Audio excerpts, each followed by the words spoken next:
warahmatullahi wabarakatuh. Waalaikumsalam.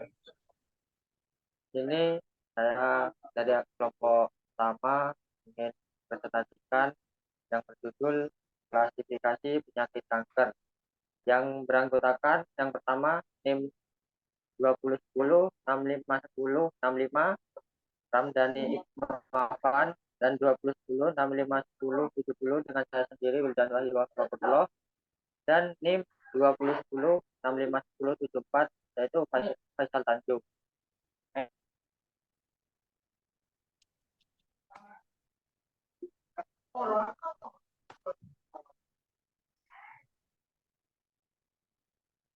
Next, Mas. Nah, ini yang pertama latar belakang. Klasifikasi penyakit kanker biasanya dilakukan berdasarkan lokasi, jenis sel yang terkena, dan seberapa jauh kanker telah menyebar. Sistem klasifikasi yang digunakan adalah yang dikembangkan oleh American Joint Committee of Cancer yang mempertimbangkan stadium kanker, yaitu ukuran tumor, penyebaran ke lenjar getah bening, serta penyebaran ke organ tubuh lainnya. Klasifikasi ini membantu dalam diagnosis perawatan dan peramalan hasil pengobatan kanker.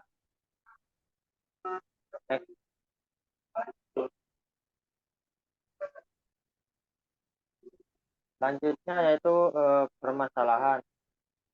Salah satu permasalahan dalam klasifikasi penyakit kanker adalah kompleksitasnya. Kanker dapat bervariasi secara luas dalam hal jenis, sifat, dan tingkat keparahan.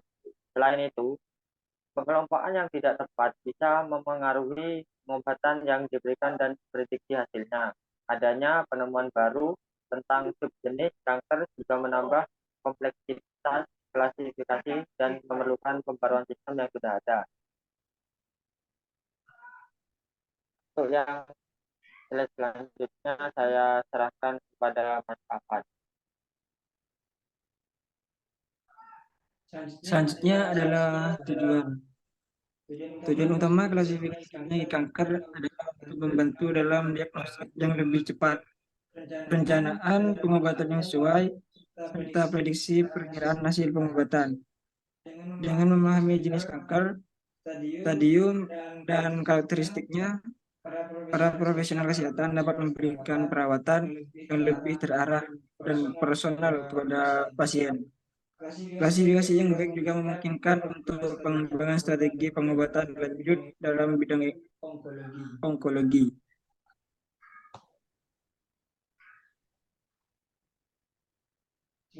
Selanjutnya adalah kontribusi.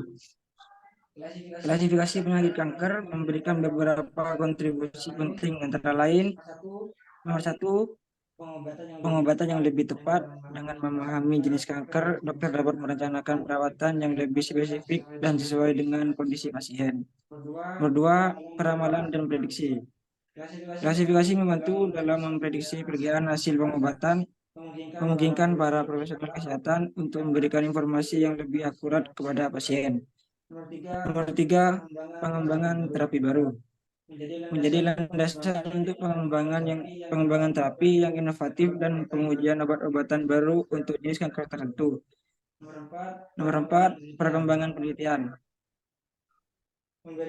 Memberikan dasar untuk penelitian lebih lanjut tentang penyebab kanker, faktor risiko, serta respon terhadap berbagai jenis perawatan. Nomor lima, konsistensi dalam komunikasi. Memungkinkan para profesional kesehatan untuk berkomunikasi dengan lebih efektif tentang kasus-kasus kanker dan memahami secara lebih seragam antara satu dengan yang lainnya.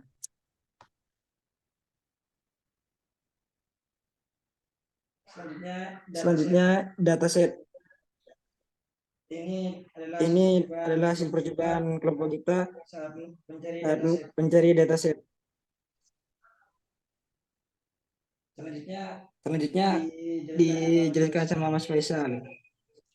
Oke, pada proses ini, untuk toolnya sendiri kita menggunakan Google Colab. Nah, untuk dataset tersebut kita mengambil dari link Google, Kaggle. Lalu Pertama-tama yang harus dilakukan dalam processing, kita harus mengimport beberapa file dulu. Contohnya, import nampi ASAP, pandas, Skerbon, Skiti, dan jangan lupa untuk connectboard-nya. Untuk contoh pre-processing sebagai gambar yang tersebut. Kemudian kita masuk ke metode.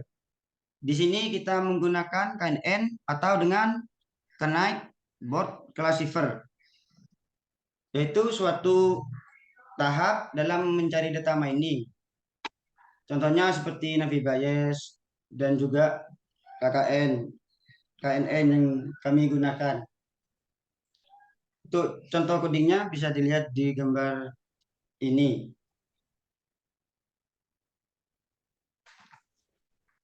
Metode Kernel Snake Board atau KNN merupakan salah satu algoritma dalam machine learning yang digunakan untuk masalah klasifikasi dan regresi.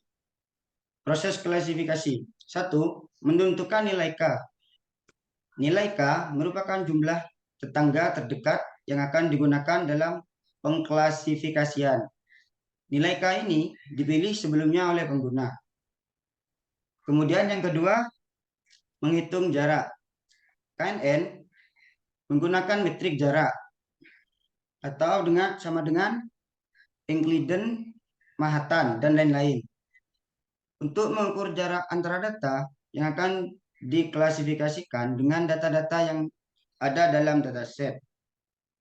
3. Mencari tetangga terdekat. Algoritma mencari data terdekat berdasarkan metrik jarak yang telah ditentukan.